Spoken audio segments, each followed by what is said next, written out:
આગળના વિડીયોમાં આપણે બહુપદીના પ્રકાર અને બહુપદીના શૂન્યો વિશે જોયું હતું. હવે આપણે જોઈશું બહુપદીના શૂન્યો અને સહગુણકો વચ્ચેનો સંબંધ. તો અહીં નવો શબ્દ છે સહગુણકો.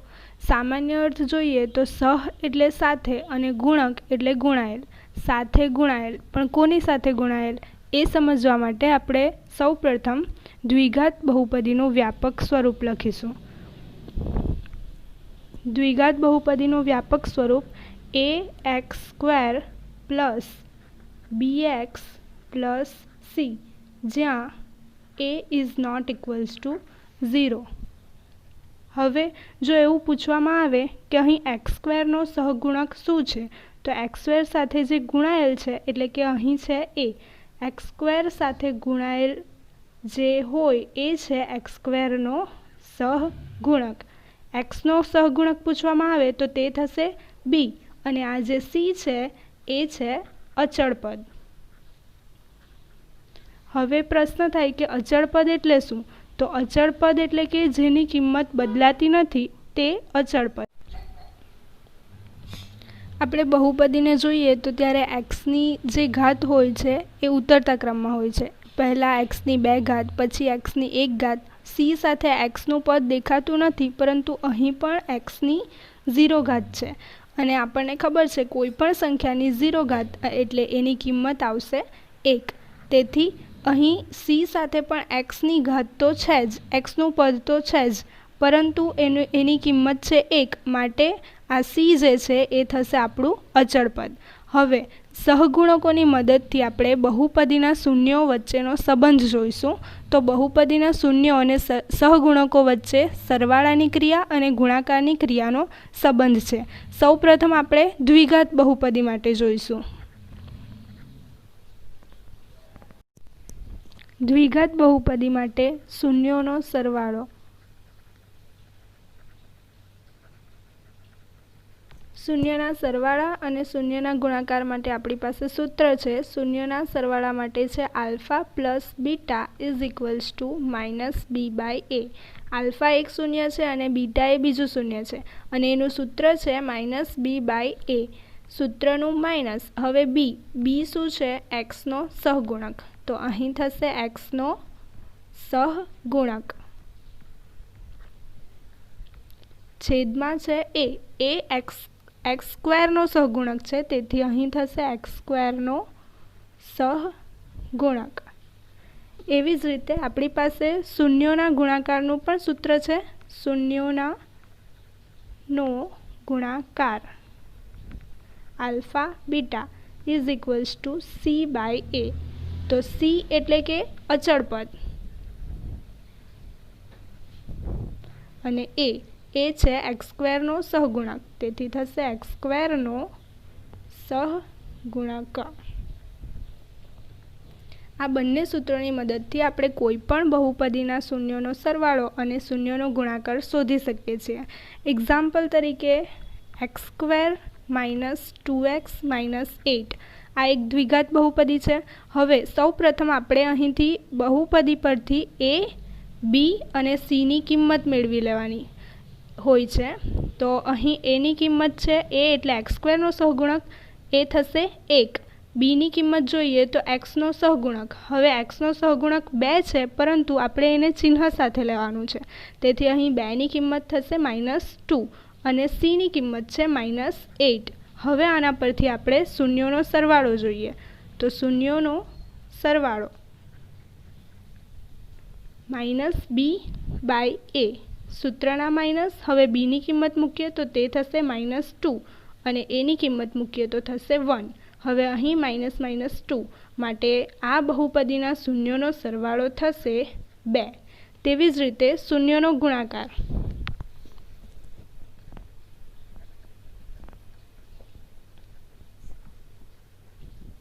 શૂન્યોનો ગુણાકાર alpha beta is equals two, સૂત્ર લખીએ c/a. તો આ બહુપદીમાં આપણી પાસે બહુપદી હતી x² - 2x - 8. તો હવે અહીં cની કિંમત થશે -8 અને એની કિંમત થશે 1, માટે ગુણાકાર મળશે આપણને -8. આ તો થયું દ્વિઘાત બહુપદી માટે, પરંતુ હવે જોઈએ આપણે ત્રિઘાત બહુપદી. તો સૌપ્રથમ હું ત્રિઘાત બહુપદીનું વ્યાપક સ્વરૂપ લખું. a x ની 3 ઘાત plus bx² plus cx plus d, જ્યાં a is not equal to 0. તો હવે આપણે ત્રિઘાત બહુપદીના શૂન્યોનો સરવાળાનું સૂત્ર જોઈએ. તો એ થશે alpha plus beta plus gamma is equals to શૂન્યના સરવાળાનું સૂત્ર માઇનસ b/a, જે દ્વિઘાતમાં હતું એ જ, પરંતુ અહીં b એટલે x² નો સહગુણક થશે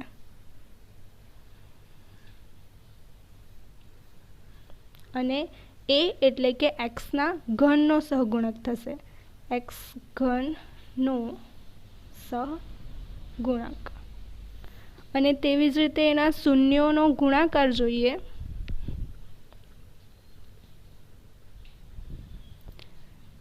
alpha beta gamma is equals to એ થશે માઇનસ d/a. અહીં માઇનસ ડી આવ્યો કારણ કે આ ત્રિઘાત બહુપદીનું અચળ પદ જે છે એ થશે ડી, માટે સૂત્રમાં આવ્યું માઇનસ d/a. તો સૂત્રના માઇનસ અને ડી એટલે થશે અચળ પદ અને છેદમાં a એટલે કે x ના ઘનનો સહગુણક. ત્રિઘાત બહુપદીના શૂન્યોના ગુણાકારના સરવાળાનું સૂત્ર પણ છે, તો તે જોઈએ. શૂન્યોના ગુણાકારનો સરવાળો. ગુણાકારનો સરવાળો એટલે શું થશે? Alpha beta plus beta gamma plus gamma alpha. આ આલ્ફા, બીટા અને ગામા એ 3 આપણે ત્રિઘાત બહુપદીના શૂન્ય તરીકે લીધા છે, તેથી એનું સૂત્ર આપણે alpha beta plus beta gamma plus gamma alpha લઈએ તો તે થશે c/a. c એટલે કે x નો સહગુણક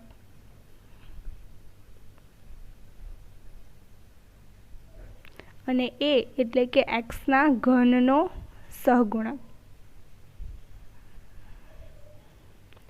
અહીં યાદ રાખવાનું એ છે કે ત્રિઘાત બહુપદીમાં શૂન્યોના સરવાળામાં પણ સૂત્રમાં માઇનસનું ચિહ્ન આવે છે અને શૂન્યોના ગુણાકારમાં પણ સૂત્રમાં માઇનસનું ચિહ્ન આવે છે, પરંતુ ગુણાકારના સરવાળામાં માઇનસ આવતું નથી. તો આ સૂત્રની મદદથી આપણે હવે ત્રિઘાત બહુપદીના શૂન્યોનો સરવાળો જોઈએ.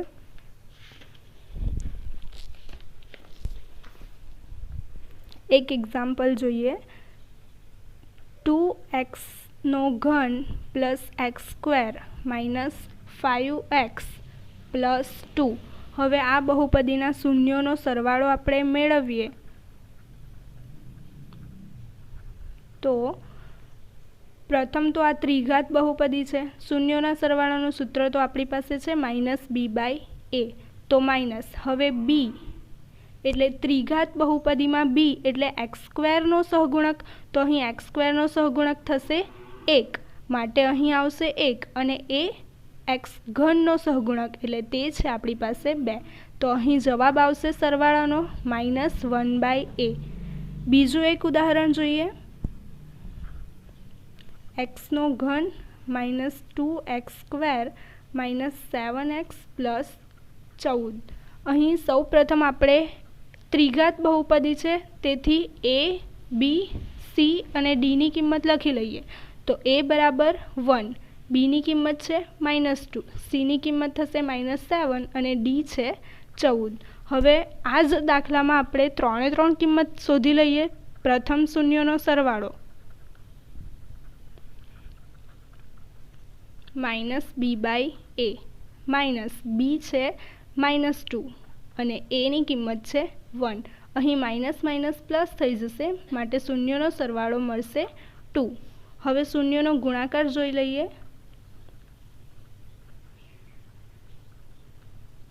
એનું સૂત્ર આવશે, ત્રિઘાત બહુપદી છે તેથી માઇનસ d/a માઇનસ d છે આપણી પાસે 14 અને a ની કિંમત છે 1.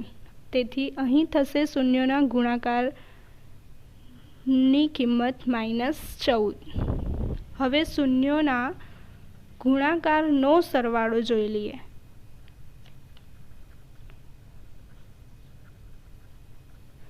તો એ થશે c/a. cની કિંમત થશે -7 અને એની કિંમત 1.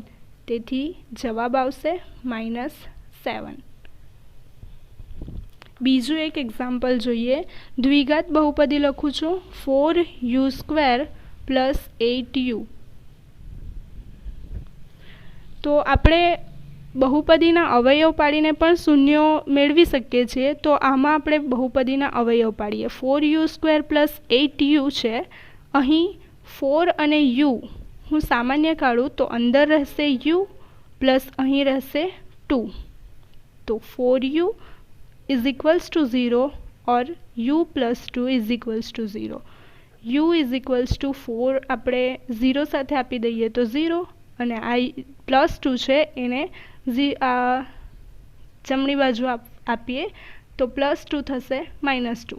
તેથી અહીં આપણને 2 શૂન્યો મળ્યા, એક 0 અને એક -2. તો હવે આપણે સાદી રીતે પણ સરવાળો કરી જ શકીએ છીએ. 0 + -2 તો એનો જવાબ આવશે -2 અને ગુણાકાર 0 × -2 તો એનો જવાબ આવશે 0. તો આપણે આ રીતે પણ કરી શકીએ છીએ, પણ આપણને સૂત્રો આપેલા જ છે. તેથી જો શૂન્યો અને સહગુણકો વચ્ચેનો સંબંધ પૂછવામાં આવે તો આપણે સૂત્રના ઉપયોગથી સરવાળો અને ગુણાકાર મેળવીશું. હવે જો પ્રશ્નમાં શૂન્યોનો સરવાળો અને ગુણાકાર આપી દીધો હોય અને એના પરથી દ્વિઘાત બહુપદી પૂછવામાં આવે ત્યારે શું કરવાનું છે એનો એક દાખલો જોઈ લઈએ.